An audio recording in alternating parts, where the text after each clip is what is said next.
Hello, test.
Ladies and gentlemen, let's welcome our chief guest and guest of honor, Honorable Minister of Power, Shri R.K. Singh Ji, Shri Alok Kumar, Secretary Power, Government of India.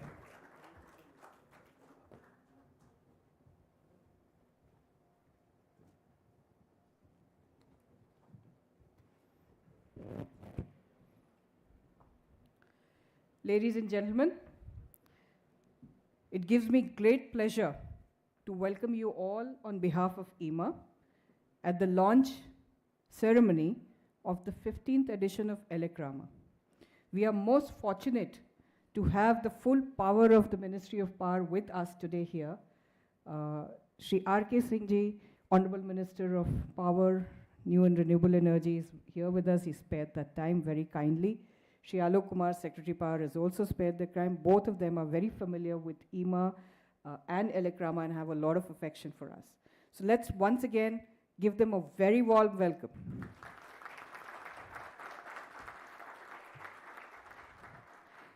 I now request President EMA, Mr. Vipul Rai, to welcome the dignitaries.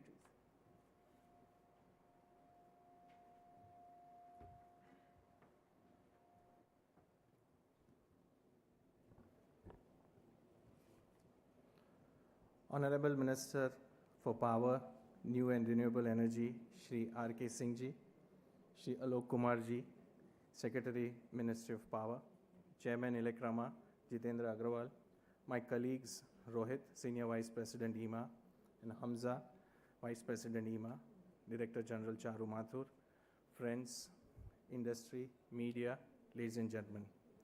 A very good evening and welcome today to much awaited event of the electrical and allied electronic industry, the announcement and launch of ELECRAMA 2023, world's largest confluence covering the entire spectrum of electricity. It is our privilege that today we have with us the Honorable Minister, Shri R.K. Singh Ji, on this momentous occasion. It is with his auspicious and august hands that we intend to launch this grand event. Sir, you know both EMA and ELECRAMA. ELECRAMA is EMA's pride, and you had inaugurated the previous edition in 2020, and we are honored that you are with us here today for the 15th edition, 2023. We also have Shri Alok Kumar, Secretary Power, Government of India. Sir, thank you for being with us. Your presence here at the launch event of ELECRAMA is a tremendous encouragement to the industry.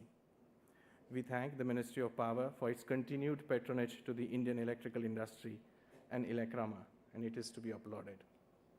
Since 2020, the world has undergone a tectonic shift, and the pace of energy transition has put India well on the course to be energy self-sufficient in a couple of decades.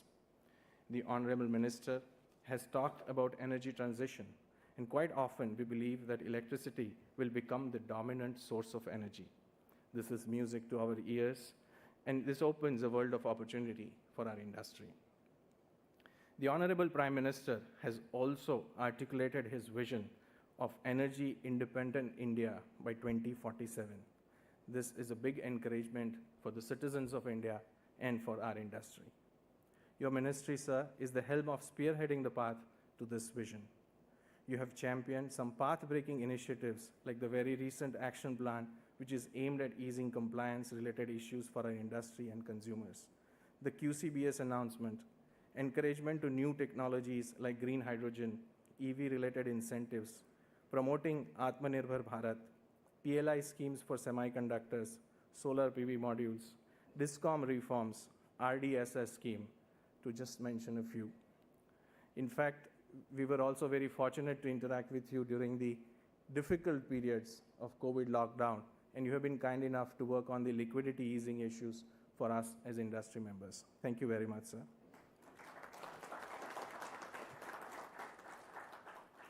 EMA and its members, thank you for this. We believe that these policies have paved the way for a big opportunity that the clean energy transition offers for India to take lead in the world and become a self-global player in the energy sector.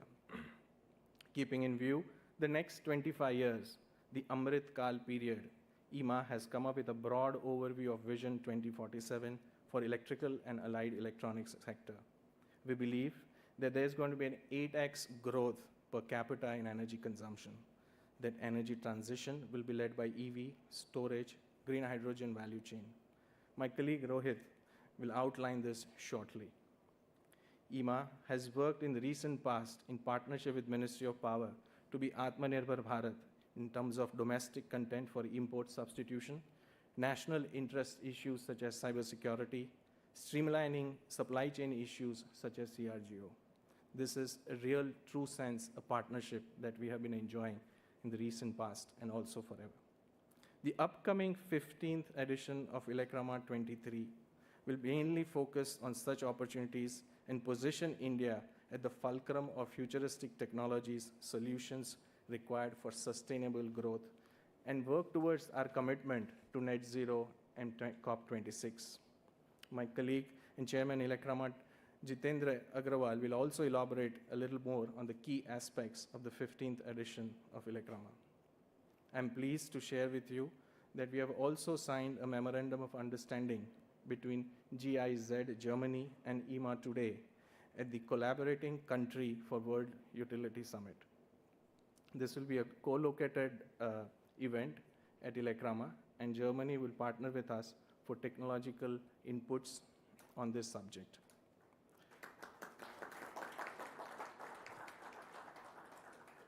We believe that the government and the industry partnership would be crucial and become ready, proactive, and future-ready industry and future-ready country as we go for the next 25 years in Amrit Kal.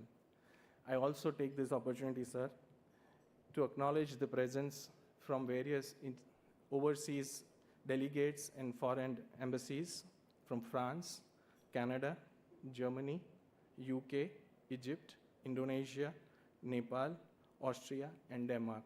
We invite you to come to ELECRAMA, participate, and be part of this upcoming opportunity that India has to provide, and also partner with us in the green, clean energy transition. Thank you.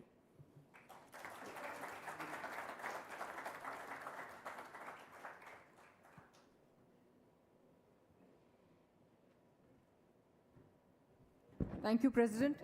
I now invite Jitendra Agarwal, Mr. Jitendra Agarwal, Chairman, ELECRAMA 2023.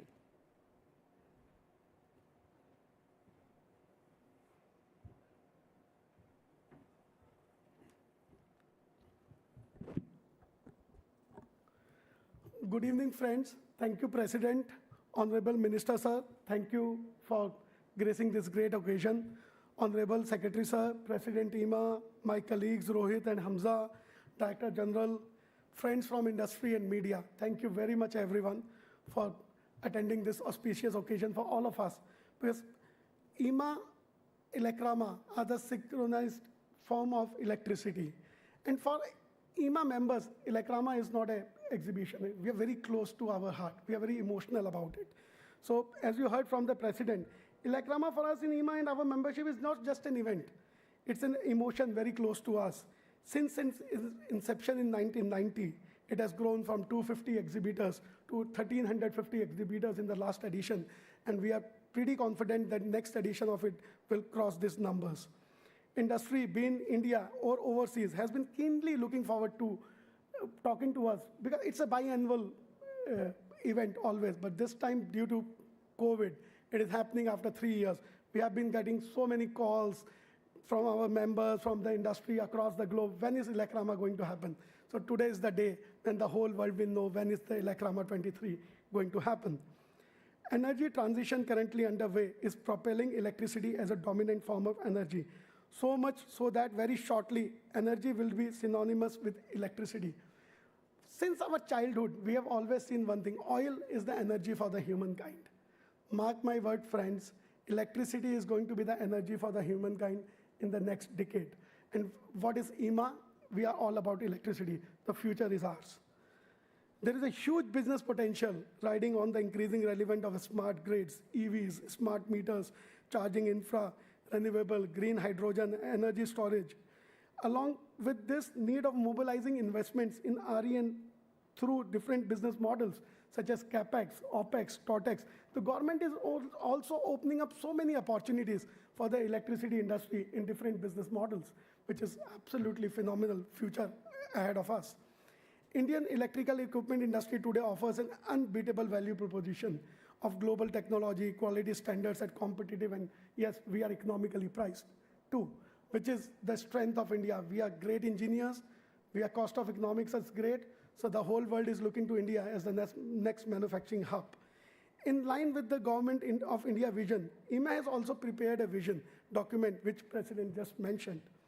ELECRAMA 23 will reflect the path to reimagine India by reimagining electricity, the future of energy for the humankind. The 15th edition will be heavily biased in showcasing innovation and future technologies in many areas, including storage, green hydrogen, fuel cells, artificial intelligence, IoT.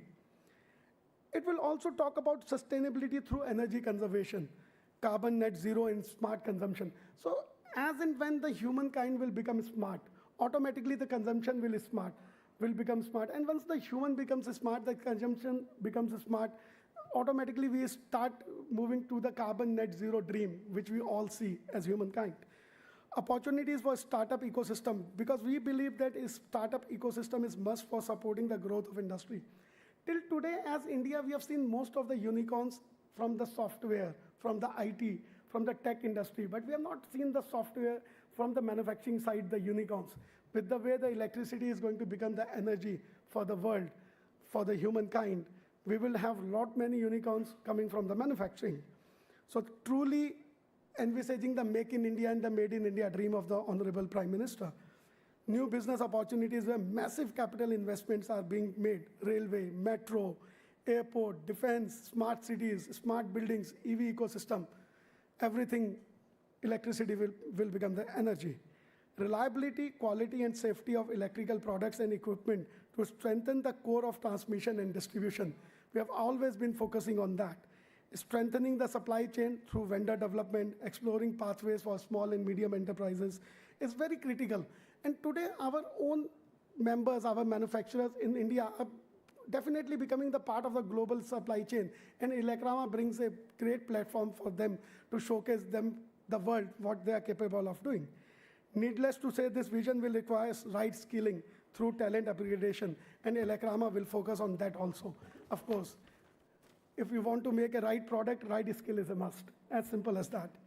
Apart from the usual established co-located events like WUS, eTechnex, CEO Summit, RBSM, DBSM, last time we had 6,000 meetings were recorded in the last ELECRAMA edition, and we are expecting these will go up to 8,000 meetings. And I'm only talking about the RBSM, where the serious buyer and seller meet is going to happen.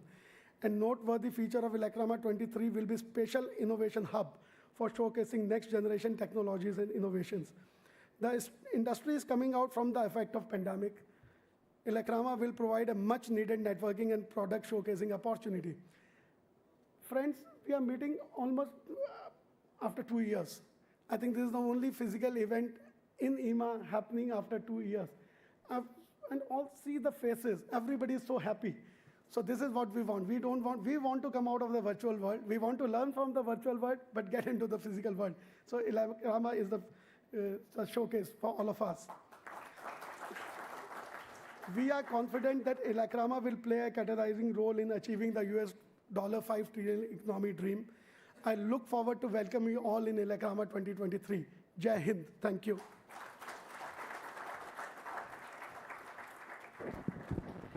Thank you, Chairman. I'll be very short. You've all heard about the Vision 27. Rohit Pathak, Senior Vice President, EMA, to shortly present it to the Honorable Minister and Honorable Secretary. A very warm welcome to Honorable Minister and Honorable Secretary and all my dear friends. Good evening to all of you. 3 months ago, the government under the leadership of the Prime Minister took a very path-breaking initiative of reimagining what India should be in 2047 after 100 years of our independence.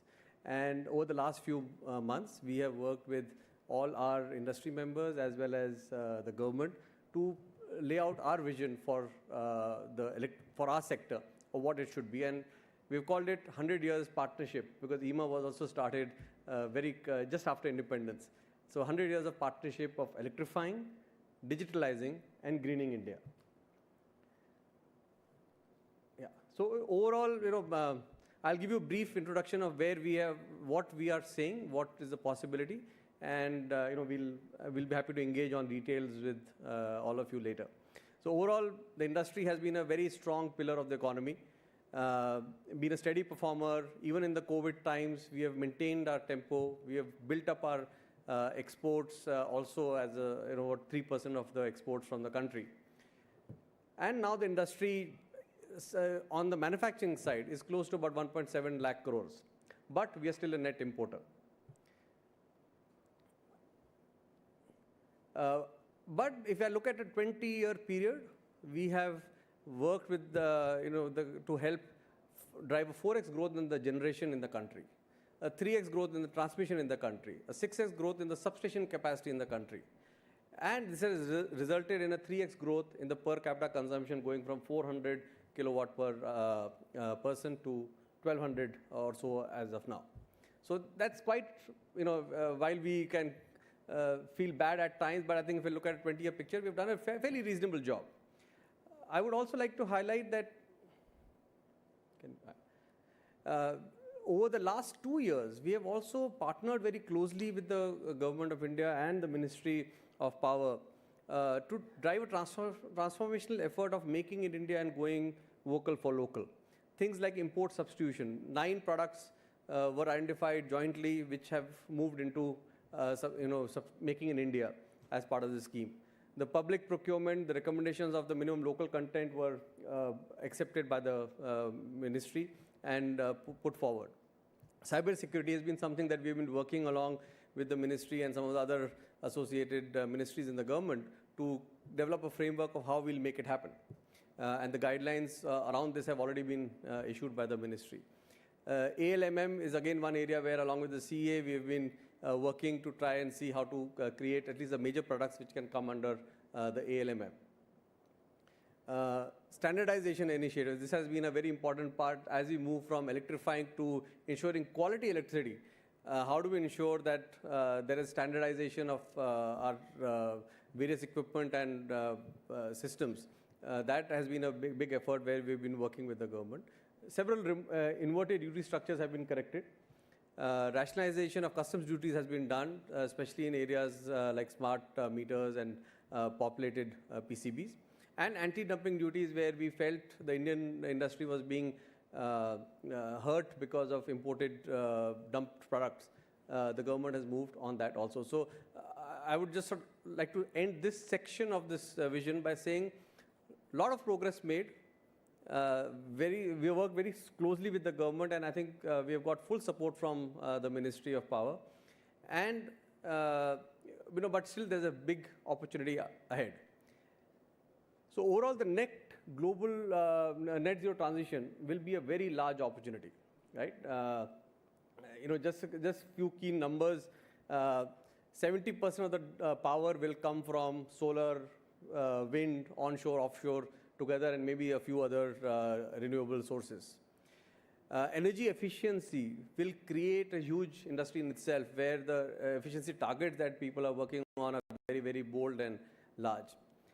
And emerging economies, of which India is a key economy, will take a larger and larger share of the global energy consumption. And just three things, 50% of the annual vehicle sales in the next 20 years will be EVs, right? This is a big shift in the last 3 years that has happened from what it was being spoken about just a few years ago. And I think this will only accelerate. So 50% is, in my view, if the technology succeeds, it will be a much faster transition. $9 trillion is expected to be spent annually globally on energy systems, 50% of which will be for the low emission systems that will be put in place. That's a huge spend globally, of which we have to play a part in. And hence there are three types of opportunities: decarbonizing products, replacing high emission systems with low emission ones, and new offerings like smart digital systems which will aid decarbonization. So in that backdrop, we believe India will see 8x growth in energy consumption in the next 25 years in per capita consumption. So while the energy will go up 2x, the per capita consumption will go up of electricity will go up 8x, from about 1200 which we are now to about 10,000 that we expect it to be, which will come from various sources, could be even higher depending on how the green systems progress. And hence for us as an industry, there are 6 big themes that we feel are big opportunities. One is the clean energy generation and storage at scale. Already the government has announced significant targets, 530 gigawatts of renewable by 2030, big on the global scale. Green corridors and quality of transmission network, which is going to be the next focus. Digitalization and reliability of distribution network. I think there, again, a lot of bold steps have been announced, and we as an industry have promised the minister that we will support fully, because these are the right steps to be taken. Electrification of transportation, big opportunity, one of the biggest industries globally, which will see a big shift in the next 10, 15 years. Urbanization and smart factories and buildings. Already, all big industrial plants are now talking of net zero, right? 2 years ago, it was unheard of. Even we as, Hindalco would often think, how is it possible? But now we are taking steps towards that aspiration. And the green hydrogen ecosystem, which, while in early stages, I think could be a very big game changer, especially for India, given how we are positioned in the global energy landscape.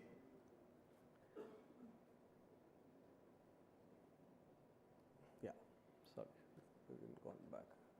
Yeah. So for us, as for the industry, the key metrics we have sort of laid out for the next 25 years is a contribution to GDP from less than 1% should go up to at least 3% of the GDP. The standard of living has to go up, and hence the per capita consumption will go 8x. Clean energy from just about 100 gigawatts today to 1,000 plus gigawatts. Today, we don't really have a global technology leadership in any of the technologies in this space. We do expect that by 2047, at least in global technology in green hydrogen and battery storage, with indigenous supply chains is something that we will become a top 2 or 3 globally. And that is the opportunity that is in front of us. And the biggest one to me is from 40% plus energy imports into the country to move into a net energy exporter in 25 years is a very important national topic for us to drive. And hence, our global footprint from less than 1% share in the global exports, we should at least be at 10%, if not more. I think if we are able to achieve 4 and 5, the share in exports will be much more than 10%. And for this, more than a $2 trillion investment will be required over the next few years to make it happen. Yeah. So with this, I think there are 4 building blocks of this vision of clean energy transformation: 10K per unit per capita consumption, technology leadership in a couple of areas, and self-reliant global manufacturing hub. And the 4 pillars are strengthening our core, which is energy transition, digitalization, supply chain, enhanced penetration of electricity in allied sectors like transport, building, industry, technology innovation and R&D. How do we actually create the ecosystem? And JK just shared, we don't have unicorns in this space, but I think this is a fantastic space where we should see many, many more unicorns on the technology side on electricity and energy systems in the coming years. And right skilling, talent upgradation, retention and promotion of people who will work in the sector. And with this, we sort of tried to break our plan around three broad areas, things where we are, where strategic areas where industry trends, we need to do stuff near, things are much more doable, tapping markets of top globally traded equipments where we are already strong, like cables, rotating machines, minimizing import dependence on areas like inverters, cables, controllers, micromotors. Then strategic areas which are driven by the current needs of the country, like solar PV, storage, digital and power. And finally, there's 2 areas, like I said, where global technology trends will, are just starting, and we are not late in that game. If we get our act together, this is an area where we can make a big difference around green hydrogen value chains, EV and the storage value chains that will emerge and get built over the next. There's no clear leader today globally, and we could actually accelerate our journey on this path. So, I will not go into this. It's a very dense chart. While we have thought of the vision, we have also thought about what it will take to get there in terms of innovation. How do we create a collaboration, co-creation, the startup culture in innovation in this space? On the policy side, several areas where things have already started happening, and we need to accelerate, like QCBS, moving to quality-based systems, and power for all, including service levels, and not just power availability, but also service levels. Sustainability. And I think the last one, which is the capital infusion. I think we are geopolitically in a situation where India is a very attractive opportunity for many global funds. And if we are able to capture and channelize a lot of that funds, which were earlier on going to other countries, we can fund this growth that could come to India. So how do we create this India as an attractive destination for, let's say, the global top 100 equity funds on a mission mode is an opportunity for us to look at. So with that, we had also sort of laid down, what the government can specifically support us on, and around policy, the targeted PLI schemes, which, by the way, I think I've seen the government is moving faster than us. We are slower in saying what schemes we want. Before we say it, the scheme is launched. And I think this is a very positive movement. So we have to buck up our pace on this. On trade, again, I think good FTAs is something that we need to work on. I, over the last 1 month, personally have been involved in several of these discussions, and I must say for every FTA, the Honorable Minister, Mr. Goyal, has been having a discussion with every industry association to take their inputs before the FTAs is signed, which is, I think, fantastic to see. Innovation, right skilling, and ease of doing business are sort of the other areas. So with this, I'll end my presentation. It was just to give you a glimpse of the opportunity ahead. Look forward to working with all of you. And hopefully in ELECRAMA, we'll be able to show some progress on many of these fronts and establish ourselves as a next hub for electricity and energy. Thank you.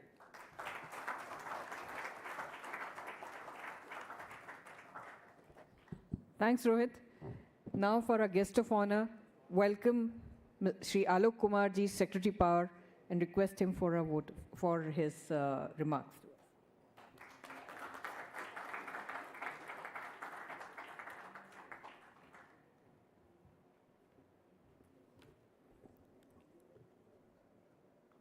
Shri R.K. Singh Ji, Honorable Union Minister for Power and New and Renewable Energy, Shri Vipul Ray, President EMA, Jitendra Kumar Agrawal Ji, Chairman ELECRAMA 2023, Shri Rohit Pathak, Senior Vice President EMA, Shri Arsi Wala, Vice President EMA, and DG EMA. Very good evening. I am very happy to be speaking this evening, to be with you. I must extend my best wishes and congratulate you for this launch of 15th edition of ELECRAMA today. We were all waiting for it. It's a big event for India to showcase our strength and our industry to the whole world. So I have been to this events earlier also, and it's a really very large event and very good event for India's to take pride of. Mr. Rohit Pathak has spoken for us. He has said all we wanted to say, and we have assembled here to listen to our Honorable Minister. So, because this is vision which is driving the whole power sector and the renewable energy sector. So I will speak a few points which I wanted to share on this occasion. So once again, I welcome all the delegates and all the industry captains. Say, talking of 2047 vision, we have been also working in the government. We have not not made it public, but a very dominant thought which has come out is this next 25 years, the main focus has to be on economic growth of India. Say, we are doing as such quite a lot, much more than other countries in energy transition. We will of course keep on following and chasing up the energy transition, and we will continue to lead the global community still being a developing country, but I think India has done very well, extremely well, it will do. But all our focus has to be on the economic growth of India. Projections are that in this Amrit Kal, India will grow to an extent that our per capita income should be equal to that of the developed country. That is it is a turning point for India. So that is all, and as has been said, the energy, apart from other enablers and other vehicles, will be the key sector for this economic growth. And within energy, electricity will be one of the key growing area. That is very well said by my predecessor in his presentation. See, the growth and energy transition, we are all for it, we'll work for it, but the underlying theme and our main objective should be that the benefit of this growth and benefit of this transition should flow to our people. Say, That is the key, because if we grow and the benefit of the growth in terms of the jobs, in terms of the income, in terms of prosperity, if it goes to other countries, that India can't sustain. So one of the key theme for this 25-year has to be that all the benefits of growth should come to Indians and Indians. So that is the one important theme which has to be kept in mind. EMA has been a very important partner in whatever we have been done in power sector, and under the very able leadership and guidance of our Honorable Minister and overall vision of Honorable Prime Minister, India has transformed its power sector. And I have seen as one of the state secretary when we were implementing Saubhagya and Deen Dayal in Uttar Pradesh, that what massive task has been done. It is unheard, it is unprecedented. And the EMA and its member industries have played a very important role, say, supplying that much huge quantities in a period of maybe 18 months to 2 years was not an easy task.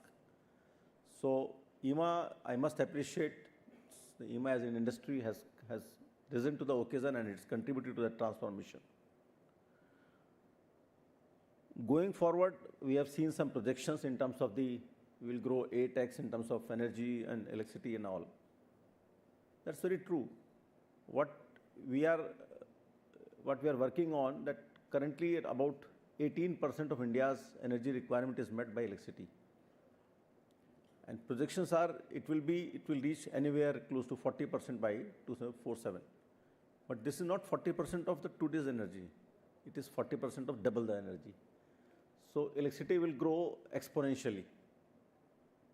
And EMA will have both opportunity as well as challenge to meet. It is not going to be very easy. So you will have to transform very, very quickly, very rapidly. Let me touch upon some issues. First is we have to reduce imports. We can't have that story of past that we grow, but manufacturing goes in some other country. Manufacturing goes in some other country. No.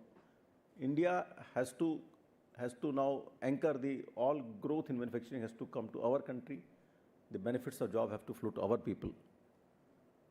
I think it has been said that Ministry is working very closely with the industry and identified all the key items which currently we are importing, and we are working very closely to see that how do we substitute, not only substitute, we become export leaders in those items.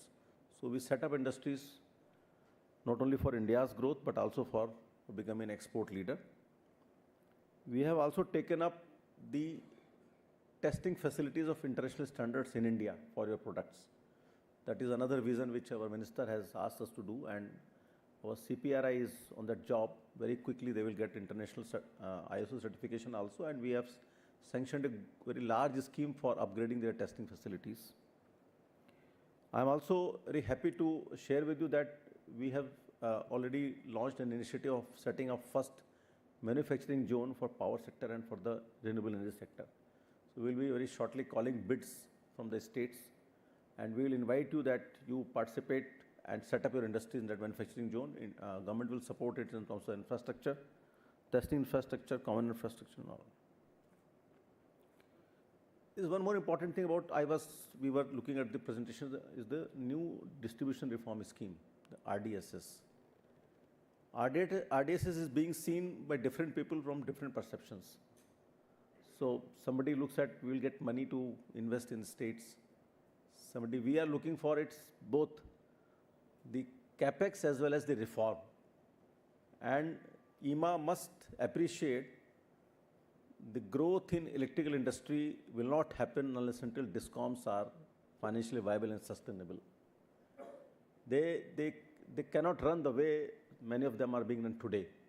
So RDSS is one important transformation which India is going to see in the next 4 or 5 years. It's a very tough task. You must have seen in the just elections which we have seen, the type of promises being made. In that environment, to discipline and to take along all DISCOMs, it's a big challenge, but EMA must appreciate that is the biggest transformation which will sustain industry and India's growth. I will close by saying only two more things.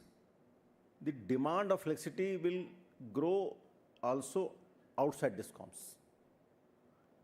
Because India is going to now open up in terms of open access, in terms of rooftop, in terms of decentralized generation. The big thing, the Kusum program.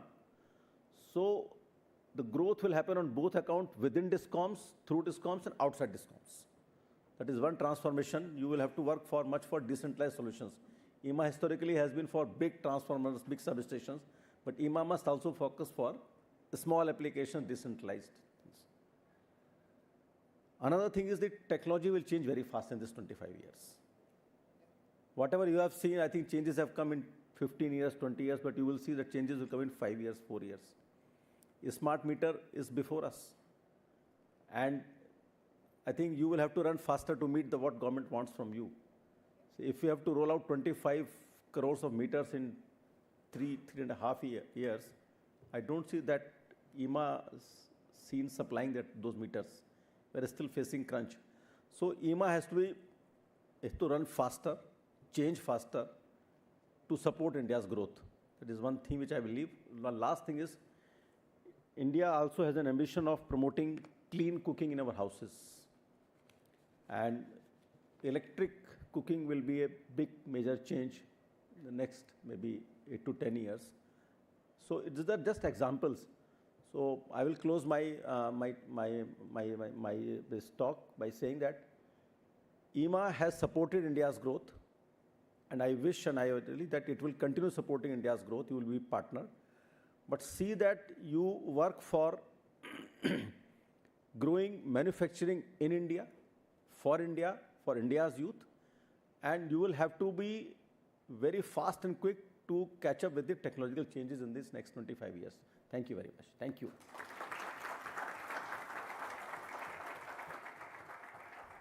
Thank you, sir. We've taken note of that advice. I now invite our Honorable Chief Guest, Shri R.K. Singh Ji, to address us.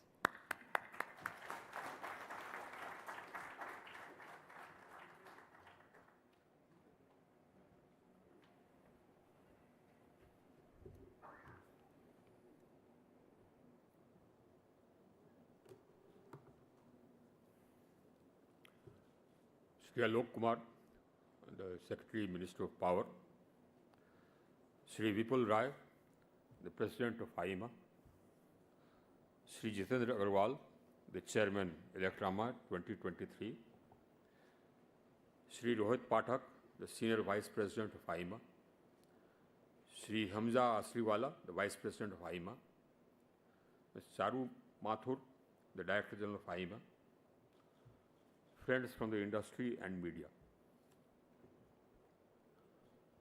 Let me begin by congratulating you on the announcement of ELECRAMA 2023, which will be the 15th edition in this series of world-class exhibitions of electrical, industrial electronics, and allied industry. When I got down from my car and I was walking inside, Vipul and Jitendra, they were all there. And I said again what I said last time, that you are actually my family, this industry.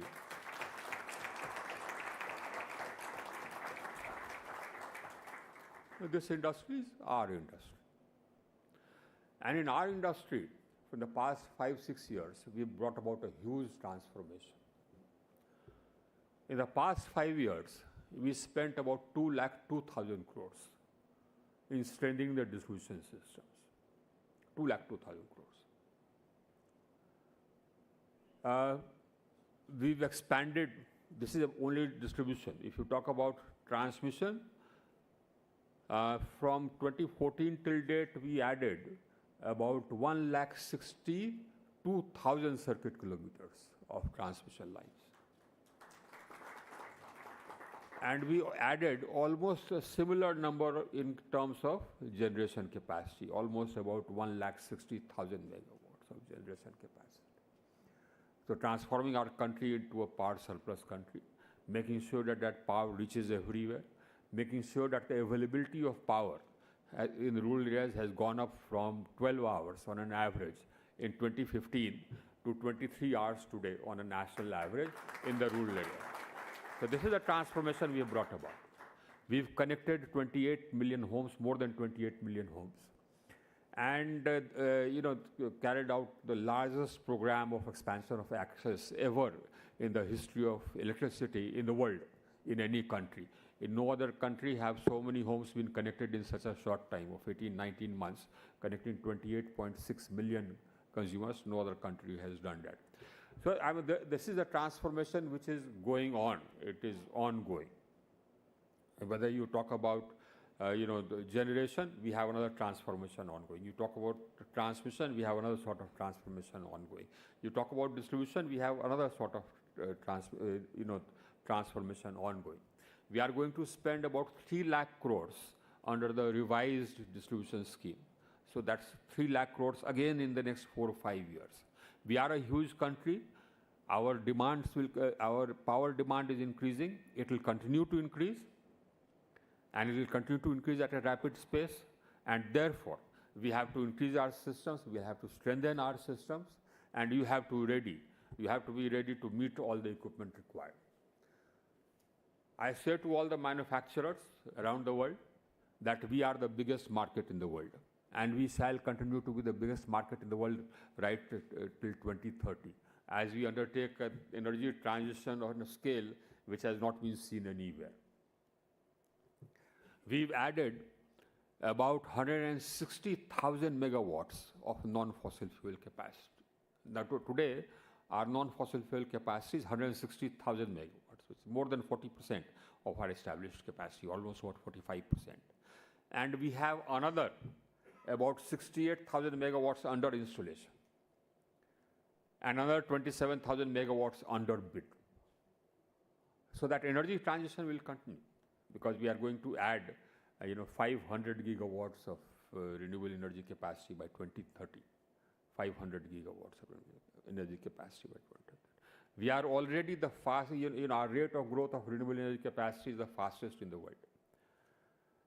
And it will continue to be the fastest in the world till 2030. Now, all that requires equipment, all that requires your cooperation, your ability to manufacture. And as Alok said, whatever money we spend, we want to create the jobs here. So we've set up these programs whereby we've identified items which are being imported. When I look at the items, I find that these items need not be imported. They can very well be made here. And I want you to tell me as to what will induce you to make them here. I want other industries around the world also to come and set up shop here and start manufacturing here, because this is where the market is. We will disincentives for manufacturing here and for job creation here. We have large plans, huge plans. We intend to emerge not only as the fastest growing renewable energy capacity, we also intend to emerge as the largest source of green hydrogen in the world. So we have announced some policy measures. We are going to announce more policy measures to ensure that green hydrogen production comes. Number one, we are going to create demand. So we are going to put mandates, for example, on petroleum, to replace all the gray hydrogen they use by green hydrogen. We are going to put mandates on fertilizer to reduce the gray ammonia with green ammonia. We have, the electrolyzer manufacturing capacity here, but that needs to expand hugely. In fact, electrolyzer manufacturing capacity in the world needs to expand hugely. But here it needs to expand, actually hugely, humongous, because we actually mean what we say. That we have shown, that we mean what we say. When we said that we are serious about energy transition, the net result today is that we are the only major economy in the world whose actions are consistent with a sub-2-degree rise in global temperature. The only major economy which has achieved the NDC, which it had pledged in COP21, a full 9 years in advance. We had pledged that, yes, we will achieve an established capacity, non-fossil fuel capacity of 40% by 2030. That we have achieved in 2021, November. And similarly, we are close to achieving what we had pledged. Already, I think in a couple of years, we'll achieve that. We had said that we will reduce the emissions intensity of our economy by 33%. We are close to achieving that. Next year, we'll carry out an assessment, and I'm quite sure that we'll be above 30% already. As I said, I mean, we are the only major economy, the only which is on track insofar is, which is consonant on a roadmap or a pathway, which is consonant with the sub-2 degree rising global temperature. But this will continue. This will continue. And this will again, throw up huge potential for you. Now, what our strategy can be summed up in two words. Number one, we want to green the electricity, and the number two is electrify the economy. Or let's say electrify the economy and green the electricity. That's our path. So energy transition we are already carrying out on a rapid pace insofar as the electricity itself is concerned. Greening of electricity is going on at a rapid pace. We are taking up other sectors, for example, transport. Again, the growth in electrical mobility will be rapid, huge. Again, opportunities for you. Huge, rapid. Everybody is taking, sort of adopting it. And this will also include hydrogen, especially for heavy mobility, long distance mobility. The hydrogen we find will be much more competitive for heavy long distance mobility than battery because of the size of the battery. So that will mean other set of equipment to be manufactured. We are setting up some of the largest manufacturing facilities for storage in the world. Now, because we are adding so much capacity, therefore we need huge amounts of storage. Now, our assessment is that we'll need almost about 200 gigawatt hours of storage. And we are already adding to it. We already have one bid which is out for 1,000 megawatt hours of storage, which is already the largest bid in the world. The largest bid in the world. And we are going to say, add another about 4 gigawatts of storage in our transmission from Ladakh, where we are going to generate about 10,000 megawatts of renewable energy capacity. So there will be about 4 gigawatt hours of storage there, along with the transmission. Again, the largest in the world. And our PLI for storage, for about 26,000 crores, again was oversubscribed. So storage, battery, we are going to emerge as the largest manufacturing facility for battery in the world. Because again, as I said, we mean business. When we say that we care for the environment, we actually do. We just don't talk, we actually do it. And our actions show it. Our government's commitment to environment, is unparalleled. Despite the fact that our per capita emissions are 1/3 of the world average. And you have developed countries whose per capita emissions are 6 times the world average, 7 times the world average. Despite that, our commitment to the environment is absolute. So we'll emerge as the largest, and we've already done it. The PLI is already out. Similarly, so now the battery systems, the storage systems will again need equipment, battery management systems, etc. All that, and all that will need to be made here. We will again emerge as the largest manufacturing center outside of China for solar PV. We had one PLI in which we finalized 8,700 megawatts of manufacturing capacity of advanced chemistry cell, the advanced PV, high efficiency PV. Now we are going to have another PLI for 19,500 crores, about 40 gigawatts, 40,000 megawatts of high efficiency modules. Again, we are, that also will be actually with the rest of the plant, the balance of the plant also being made here. So I'm going to make a provision there so that, I also provide some PLI for things like glass and other requirements, connectors or whatever. All that has to be made here. So we'll have a PLI for that, and I can assure you again that will be hotly contested. So we shall emerge as, there is a plain statement fact, as one of the largest manufacturers of, the advanced or high efficiency PV in the world. Because our requirements are so much. Our requirements are huge. Imagine, right now, if you add the capacity which we have established in the capacity under installation, we are already around 200 or 220 gigawatts or. And we have to add, that means we have to add 300 gigawatts. We have to add 300 gigawatts in the next 10 years, 9 years, let's say, by 2030. That means almost what? 30 gigawatts per year. That's the capacity which I have to add. And all that will, mean manufacturing by you here. We'll continue to be the biggest market insofar as, you are concerned for the foreseeable future, right up to 2030.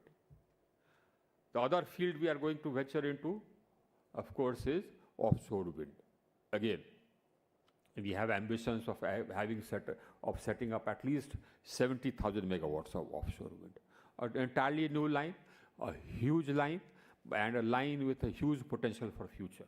Because CUF for offshore wind is almost 55-60%, almost as good as conventional power. So the transformation will continue. We plan to, move agriculture away from diesel. We plan on zero diesel use in agriculture, irrigation, by replace it by KUSUM. Again, that is something which we are pushing and will keep pushing till the entire agriculture irrigation switches over to renewables, to solar. That will be cheaper for the farmer, it's almost free. It will be cheaper for the DISCOM, that burden will be taken away, and it will be cheaper for the state government. Win-win all around. And of course, it's better for the environment. Similarly, rooftop. Again, a huge push on rooftop. Distributed generation. Huge push. We already have a program under which we are giving 40% grant for capacities up to 3 kilowatts and 20% beyond that for capacities up to 10 kilowatts. And we've, again, liberalized it. We've said that, you can set it up by any integrator of your choice. You do not go by whosoever DISCOMs recommends. You can, set it up with equipment which is more expensive than the benchmark prices. We are not concerned. The assistance will be according to the benchmark. So that actually, frees up everybody to put the systems of his choice. We'll give you the assistance based on benchmark price, but you need not be limited by it. And similarly, KUSUM also, we liberalize things. Similarly, for the manufacturing of green hydrogen, reducing the cost of power, we have said that you can set up capacity anywhere, renewable energy capacity anywhere. We'll give you free transmission to transfer that power to the place where you are going to make green hydrogen. So that, and you will be connected directly to the ISTS. So you don't need to run the gamut of the state transmission and all the associated problems. And we'll also provide banking. So then the cost of power for making green hydrogen will come down to about 2 rupees. It's a huge difference from the industrial rate for power. That is almost 7 rupees, 8 rupees. Now that brings me to the, actually it's 7 rupees or 8 rupees because of the huge, that's not our power cost. No, it's not. Our power cost, the ECR would be somewhere, average ECR would be somewhere in the region of 2 rupees 50 paise or 3 rupees. Now this 7 rupees or 8 rupees is because of cross subsidy. Cross subsidy because, of course, we are a democracy. So the elected government is sensitive to the needs of, the poorer sections or the agriculture, etc., whatever. So they keep their tariffs low.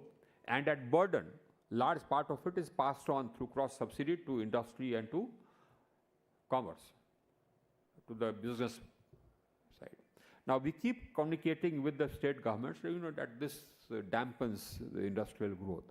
So you need to reduce cross subsidies. That's what is said in our tariff policy.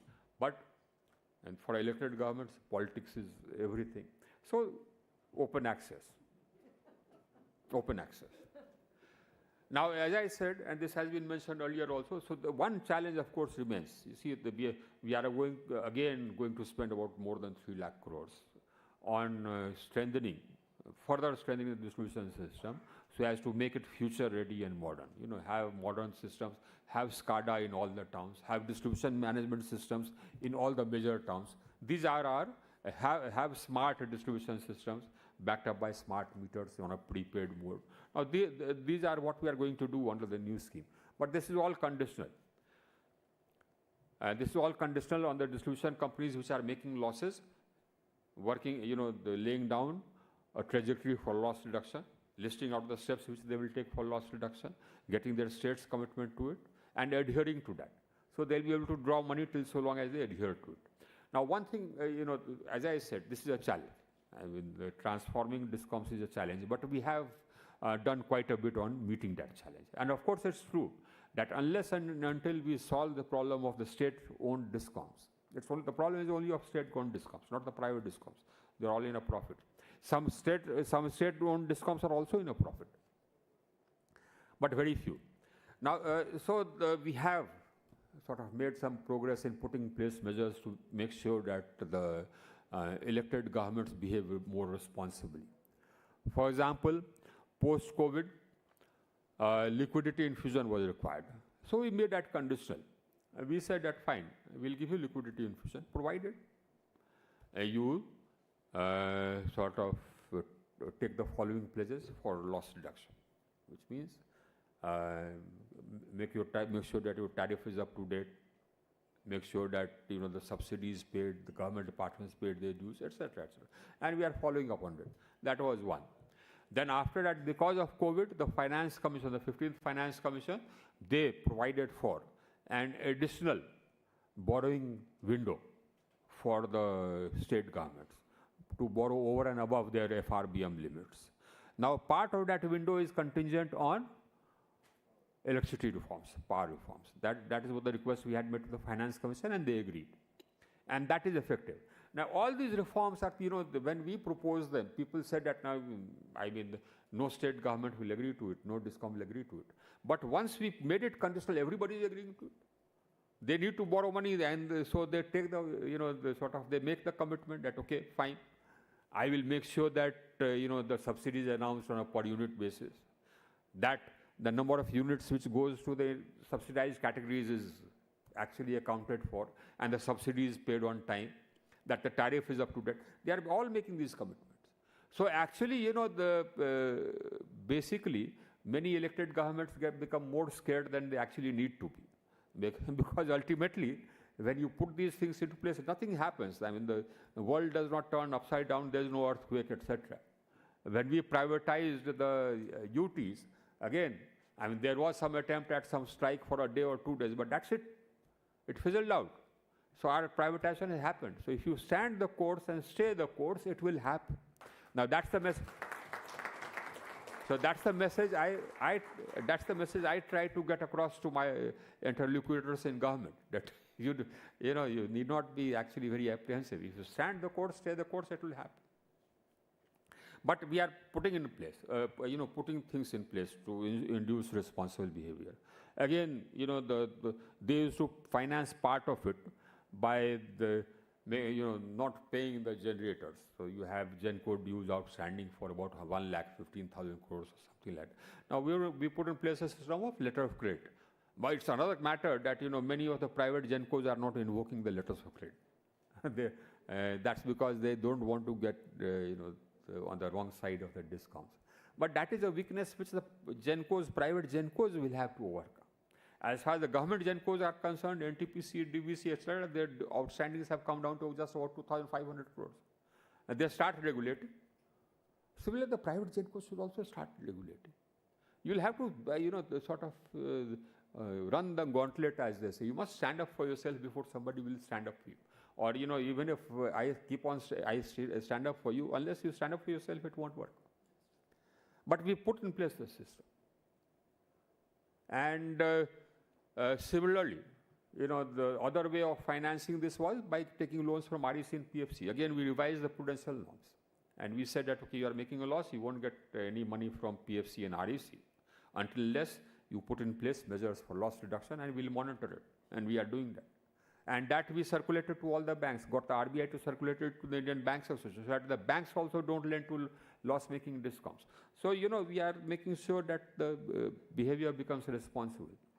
But you be certain, you can be certain that we shall reform it. We shall reform it. So we'll not only, we've solved the problem of access. We are well ahead of the curve insofar as energy transition is concerned. And we shall also solve the problem of government-owned discoms. Make no mistake. So that market will be there, and the market will keep growing. As you've noticed, that we'll grow 8 times. Our demand will grow 8 times by 2047. That's huge. That's huge for such a huge country. And it's natural. It's natural because, as I said, our per capita electricity consumption, again, energy consumption is again 1/3 of the world average. So it's natural. So this is where the action is. This is where the game is. You must be ready to and prepared to play it. Now, Make in India. What's so difficult about Make in India? You look at the television. It was not, discovered, or it was not invented in Japan or in South Korea, but they have emerged as leaders. They just took the technology, improved upon it, put some add-ons in place, and then you have it.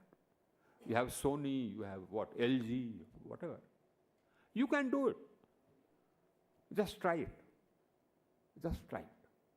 And, they will hold your hand all the step of the way. So, we are going to expand. We are expanding. We have the money to expand. We will continue expanding. And investments, of course, are coming. And as I said, we have emerged as the most attractive market in the world for renewables. And we'll continue to do that. Investments will come in the power sector as well. Whether it is transmission or will come here. We'll continue expanding. You need to be ready. You need to sort of prepare yourself mentally that I will make it here. I don't have, you don't have to go anywhere else. Thank you. We'll keep working together, you and me, so that, while we, continue with this world leadership in the energy sector, you also emerge as a powerhouse, which thereafter goes out and makes for the world. Because as I said, we are growing. In other countries, the demand is static. The developed countries, the demand is static. So the requirement of the developed countries will be met from here. You will have the scale. The other manufacturers will just not have the scale. And you will be cheaper. You will be competitive. Think about that. So I leave you with this thought that, Make in India for the world. Thank you.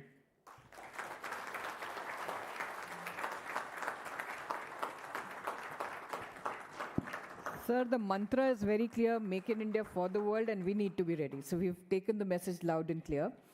I'll request the Honorable Chief Guest to now launch. Vipul, if you could just brief the Chief Guest and do the honors.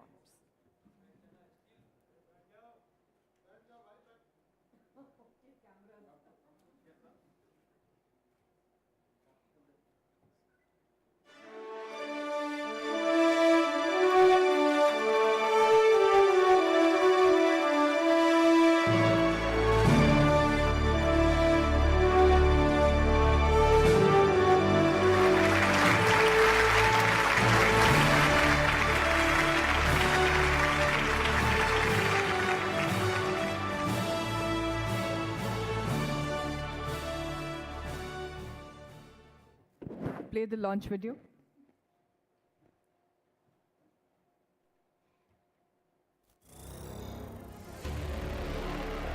The transformational change is upon us, where sustainability and commitment to clean technology is transforming every sphere of human life.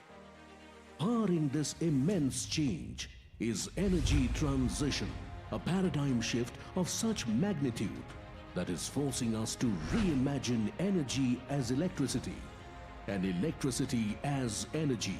India is embracing energy transition to lead the world. Reimagine an India where abundance of clean energy leads us to total energy independence, making India a net exporter of energy by 2047. हम आजादी के 100 साल होने से पहले भारत को energy independent बनाएंगे। Reimagine when 60% of total energy requirement is met by electricity. Reimagine new possibilities in business. When propelled by adoption of new technologies and consistent 7% plus annual GDP growth, per capita electricity consumption grows by 8 times. Reimagine a global forum that attracts the top stakeholders, a spectacular showcase of the electrical and allied electronics ecosystem, ELECRAMA. The largest congregation of power sector ecosystem in the geography, attracting the best of thought leaders, policy makers and change makers from across the world. Exhibiting innovations and exciting business opportunities across a wide technology spectrum that includes strengthening the core, new business opportunities,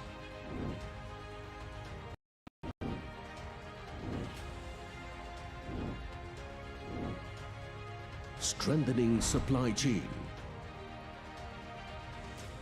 innovation and future technologies.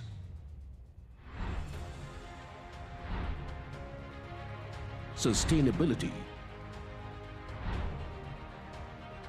right skilling, discover future trends and market opportunities through numerous conference sessions and buyer-seller meets. Witness industry and academia interactions, exploring the future of research and development. Network with over 1,250 plus exhibitors and visitors from 100 countries. Let us together power the future of energy, an exciting transition in the role of electricity. Welcome to ELECRAMA 2023. February 18th to 22nd, 2023. India Expo Mart, Greater Noida.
Hi, please come.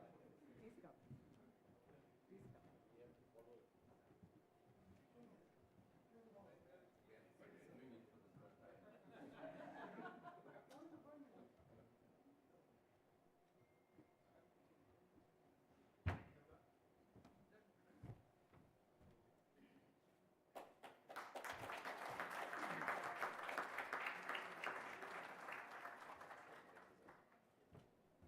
Thank you so much.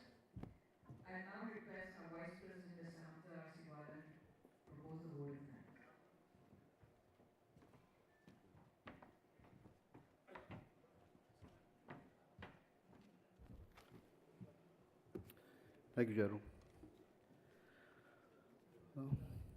Yes, it's my utmost privilege to propose the vote of thanks on this prestigious occasion of launch of the most awaited event, ELECRAMA 2023. I'm extremely grateful to Shri R.K. Singh Ji, Sir, Honorable Minister for Power and New and Renewable Energy, for taking out time from his busy schedule to be a part of this special occasion. And his note itself, when he met us as family, has really touched our heart. And thank you very much for that. We really appreciate it. I'm also extremely grateful to Shri Alok Kumarji, Secretary Power, for gracing this occasion and all the encouragement that he has shared with us. I would like to echo my colleagues, Vipul and Rohit's sentiments, where they have talked about Vision 2047 for electrical and allied electronic sector, which projects, broadly, they've been very more in detail, but I'll just be brief on that.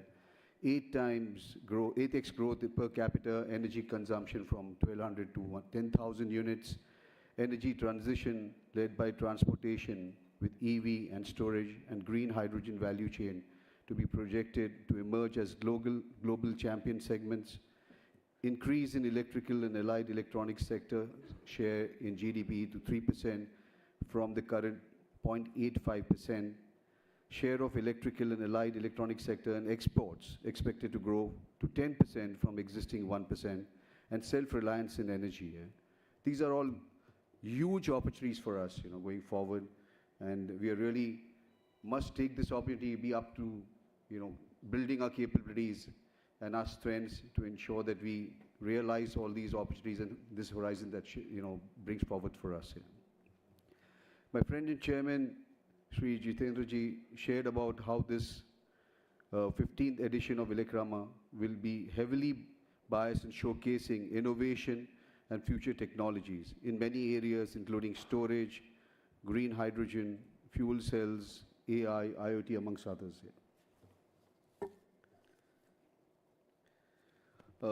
Shri Arun Kumar Sirji has, recognized ELECRAMA by his participation in the past. He has been there. He recognizes what value it brings across to the sector. As regards his 2047 vision, where he stated that, the whole objective is to make India in the next 25 years as the economic, major player of the world. And that's really heartening to know that. Infrastructure is basically the backbone of any economy. And we all know that power is an integral part of the infrastructure. And energy is a key sector for that. And hence, we all being about the power sector must be up to these times and this opportunity to ensure that we realize this objective of the Government of India, which is presenting all of us to be a part of it.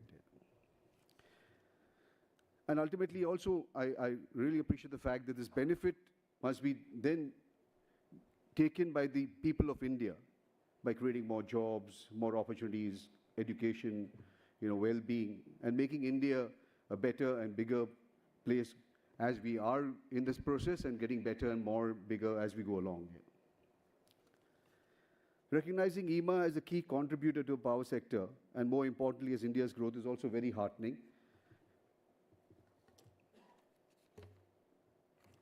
Some of this, focusing on exports, that's really been very encouraging. We've always tried to become, export-centric, and we've all tried our best, but there have been a lot of challenges in the past. But some of the key things, like small things, but very, very effective, like ensuring that the Indian testing laboratories, like CPRI and the others, being recognized amongst the major markets of the world is very important. And there are a lot of, the Government of India, along with EMA's, participation, is making a lot of headway in those areas, which will bring, a huge change for the Indian manufacturers for their participation overseas. The reform of, besides the new sectors which he spoke about, the existing sectors which we at the moment depend on, particularly the distribution, the reform of the distribution companies, the discoms, the sector itself, the stabilization of the sector is very, very heartening to know, sir. Thank you very much for that.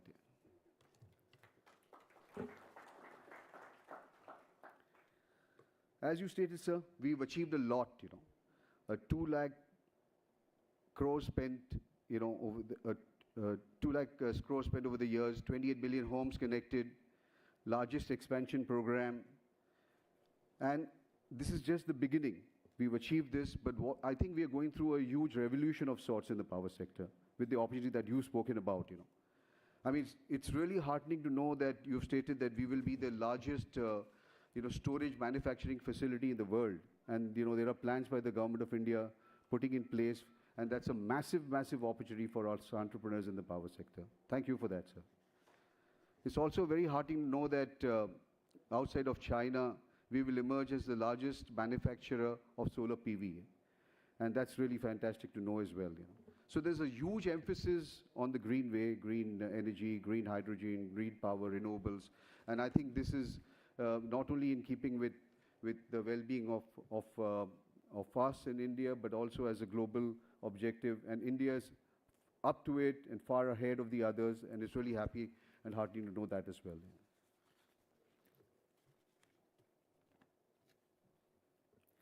I've been a part of ELECRAMA from its inception. I saw it when it was a small event, in a humble way. And today it has grown to world class.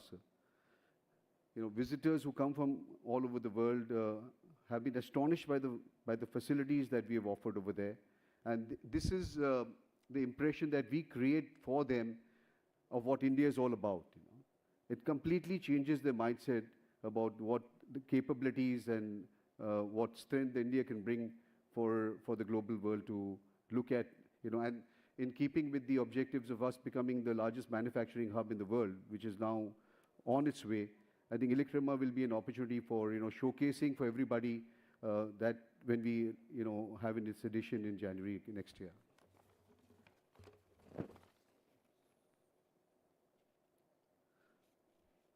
This ELECRAMA is coming from the, hopefully the end of the pandemic. We have all been isolated. This event itself, I can see a lot of happy faces that we came across all day today itself. So we're all really urging to meet, and this ELECRAMA will be the platform again for all of us. I mean, we are a small group of people, the captains of the industry over here, but the whole industry is really excited to come back in physical presence, meet with each other, interact, network, and this ELECRAMA is going to create that opportunity. And it's coupled with the fact that it's at the time when we're opening up one of the largest opportunities as well which the government of India is offering. So it's expected to be really big, really huge, and we are all working very hard to ensure the same. I once again request you, sir, to continue your support that you always have and associate with EMA and with ELECRAMA to make it a huge success. I also echo President and Chairman's request to you to inaugurate ELECRAMA 2023 in its launch in early next year.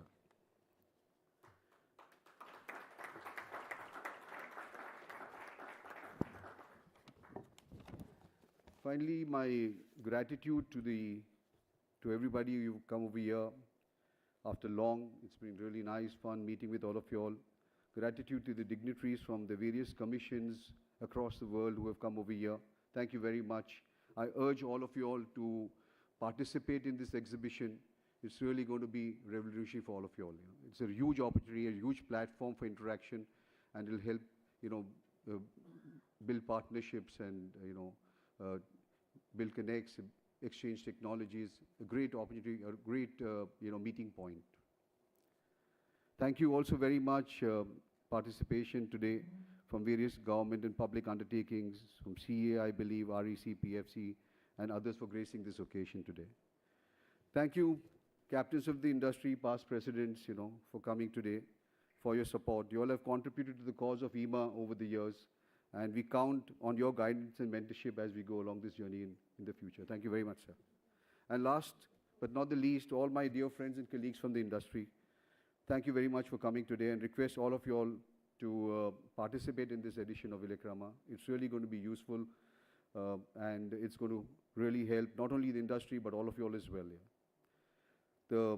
I believe the bookings are going to be opening soon, and I request that, you all should take advantage and make early bookings to get, a good positioning in the locations that probably you all want to. Thank you very much.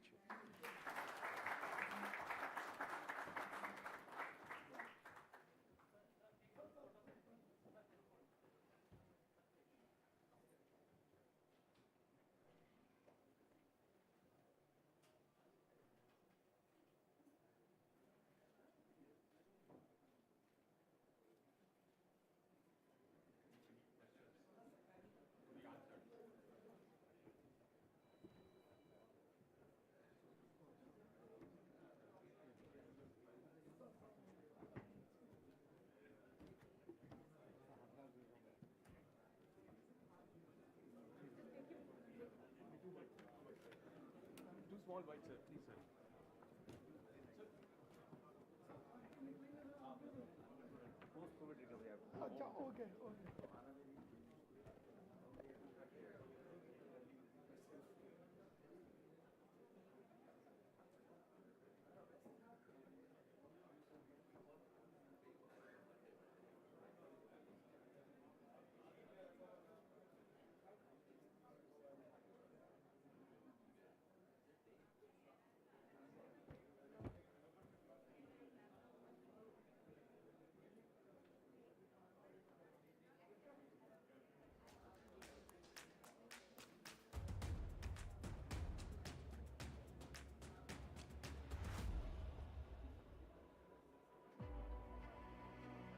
As energy prepares to unleash the unthinkable and shape the future, the world is waking up to a paradigm shift.